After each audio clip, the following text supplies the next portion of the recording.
Hey everyone, me Kevin here. It's been a while since I've done one of these walking videos, but anyway, we got to talk about what Joe Biden just said. So very similar to the election, in my opinion.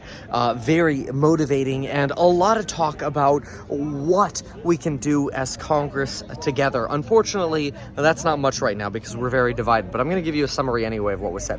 So very similar to the election. However, importantly, he starts with Russia, and this makes sense that he started with Russia. He talks about how freedom will always win over tyranny, that Putin has been miscalculated, that he met a wall of strength. He met the Ukrainian people. He did not mention Zelensky by name, which I think was a little bit of a mistake. He should have mentioned Zelensky because Zelensky's freaking amazing. He is the glue keeping Ukraine together, in my opinion.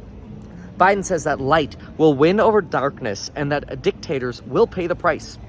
Putin thought that he could divide us, but we're united. We shared the truth and countered his lies. And quite frankly, you have to say, we did hear Jen Psaki and Biden multiple times tell us what they expected was going to happen.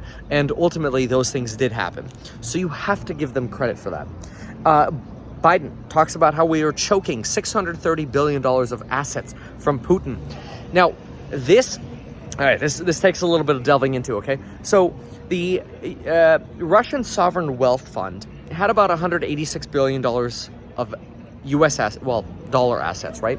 They have mostly divested from those over the last 4 years. However, their banks and institutions still have about $630 billion worth of U.S. assets. So this is true. Joe Biden also goes on to say that the Russian economy is reeling. And this is also true. Their stock market has fallen 40%. The ruble has essentially halved in valuation. If you look at how many dollars, well, I should say how many ruble the dollar bought, you used to be able to spend 50 ruble and buy the dollar. Then it turned to 70 ruble to buy the dollar. Now it's like 107. It's absolutely ridiculous. And so Biden makes a very fair claim here that the Russian economy is getting destroyed because of this war. And he's not wrong. I mean, people are getting stuck in the subways because they can't use Apple Pay and Google Pay. Their currency is losing value like crazy. It's gotten so bad that Apple has decided, you know what, we're not going to sell in Russia anymore. You know why, folks? It's not because Apple's trying to stand up for Ukraine, which, okay, in part, probably they are, because everybody should be standing for Ukraine.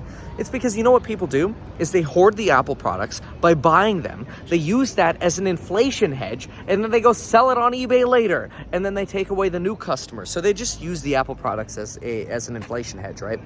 Anyway. So then we now have announced a task force to target oligarchs from the Russian economy, but not just target them, but to also seize their assets. This is quite unique when you conduct sanctions. Usually you don't seize assets, so seizing Russian assets, that's actually a big deal now. Our forces will not engage, says Joe Biden, in Ukraine. However, we will defend every inch of NATO. This is a big deal. Defending NATO, big deal. He's also talking about releasing 16 to 30 million barrels of oil from our strategic oil reserve, 16 from countries, and another 30 from the United States strategic oil reserve. Fact check me on those numbers though. But it's worth noting that the United States uses about 19 million barrels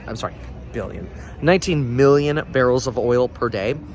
But if you dedicate these additional, let's say 30 plus 16 to natural gas, or I should say gasoline, either of those, then you can lower energy costs or fuel costs. So yeah, you could actually have a blunting because oil is used for a lot of things, from not just energy, but also plastics, right? Joe Biden got cheers when he said we're going to build from the bottom up and the middle out. He regularly gets cheers on that during the election sort of campaigning period. He got those as well.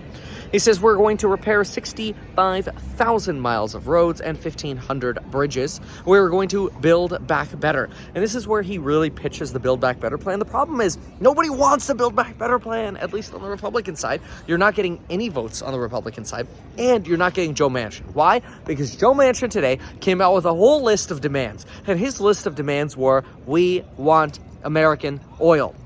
If you want to ultimately deal with the oil crisis we have, we should ultimately frack our own oil and pump our own oil rather than relying on foreign nations. And this is a position of Manchin that unfortunately is going to stand in the way of Joe Biden's Build Back Better plan because Joe Manchin is really worried about inflation, which we'll talk about inflation in just a moment. First, Got to talk about EVs.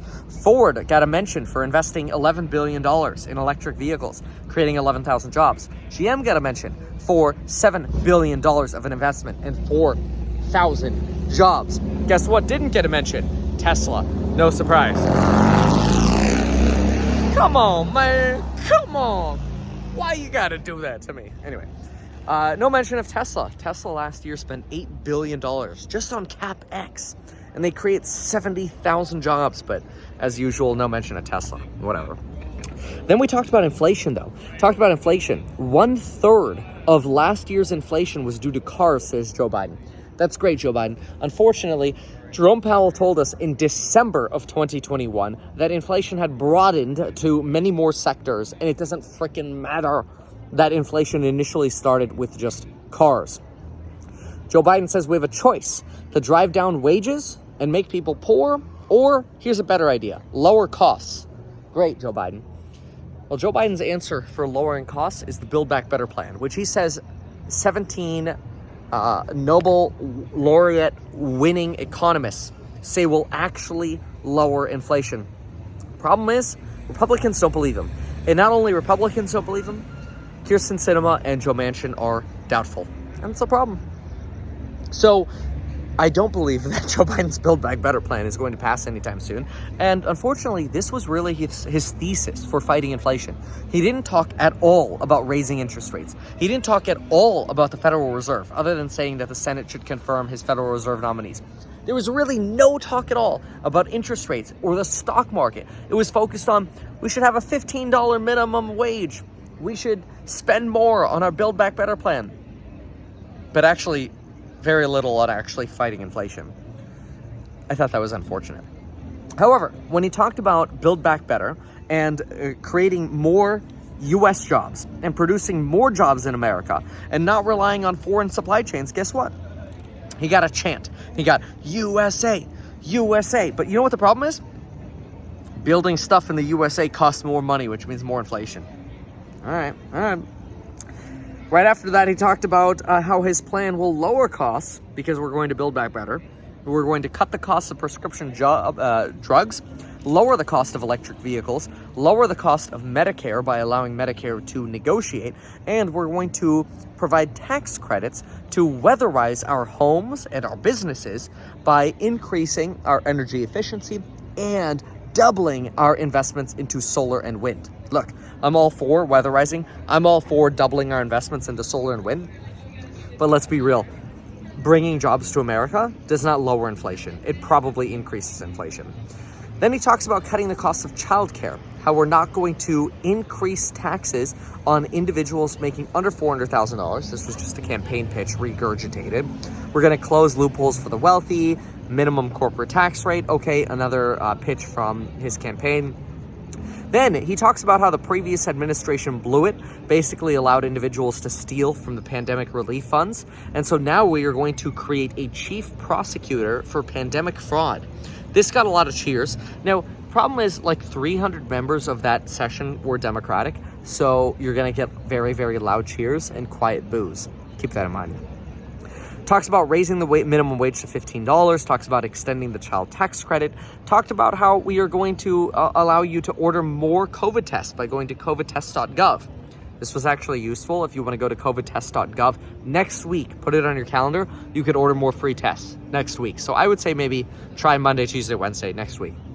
But anyway, remember, raising the child tax credit, or I should say renewing and extending the child tax credit, this provides $300 per child under 6 or $250 for each child under 18.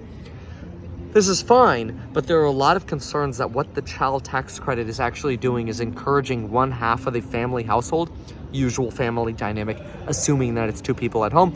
It is encouraging one person to just stay home and not have a job because then they can milk the child tax credit, stay within the income threshold. And we need more people working because our unemployment and wage prices are suggesting that no. To avert a wage price spiral crisis and an inflationary crisis because of that, we need more people working, not less. Biden briefly mentioned, this is actually something I mentioned when I was running for governor, which I know a lot of you were like, oh my gosh, Mr. Flip-Flop Governor, gosh, California would have been off terribly. Okay, maybe those are just the haters, hopefully. But anyway, the haters are haters. Anyway, so one of the things that I said is we should not defund the police. We should fund the police, like fund better training, literally what Joe Biden said. So even though other people have said that before, I'm going to take credit for it. Thank you, Joe Biden, for paying attention to my campaign. I appreciate you. Anyway, talked about banning assault weapons with high-capacity magazines. This is very popular among Democrats, but let's be real. Those of us who own firearms, who train with firearms, know that the law-abiding citizens aren't the ones shooting stuff up, okay? Anyway, then he talked about how we have 4 big things to do. 1, beating the opioid epidemic. Yeah. This is a big problem, okay? Fentanyl is the big issue right now. It's not so much heroin and some of the other drugs. It's fentanyl. Stay away from that stuff. It is so dangerous. Number 2, taking on mental health. Geez, what did I talk about during my campaign in California? Why is it that we teach PE in schools, but we don't teach ME in schools? Mental education as opposed to physical education, right? And he also talked about stopping advertisers from being able to collect data from our children. Interesting. Supporting our veterans. Comprehensive health care they deserve. That got a lot of attention. And number 4, making sure we have our advanced research agency for health, especially for fighting cancer and having cancer deaths. Yeah, I agree with that. We need to do that. But what did we not hear? We didn't hear any pressure on the Federal Reserve. No pressure on interest rates. We didn't hear about Tesla. No pressure on interest rates or the Federal Reserve, I think, is kind of interesting. It means, in my opinion, Joe Biden is actually somewhat aligning with the Fed in saying, hey, take it easy with the economy. Don't go too harsh. Let's give some more credits. Let's do some more handouts or whatever. That's fine. That's fine. But no massive concerns for inflation here above and beyond. Let's pass Build Back Better. It's not going to pass. Why? Because Joe Manchin, that 50th vote amongst Democrats, is interested in expanding local oil production, which makes sense. Bring that Keystone Pipeline back. Lower gas prices. Sure, Joe Biden talked about releasing oil from the Strategic Oil Reserve, but let's be real. If we use 19 billion... this is the second time I made this mistake. If we use 19 million barrels a day, what's 16 and 30 going to do for us? What is 46 million barrels of oil going to do for us? Reduce our needs for, 2 days and a quarter. I mean, those are total needs. So yeah, maybe there'll be a little bit of a blunting effect to gas prices, 10 cents? But what did we not hear here? A real plan for fighting inflation. We didn't really hear a bipartisan plan for actually getting anything done. Although his 4 points were interesting. Cancer and fentanyl fighting and things like this. Those are bipartisan. But in terms of real action here, I'm a little disappointed. No clear guidance here on inflation, and that's because I think he is diverting to the Fed to deal with that, and he wants the Build Back Better plan passed, which I don't think is going to happen. And now that I'm done with this summary, it's time to do something else. Thanks so much for watching, and we'll see you in the next one. Goodbye.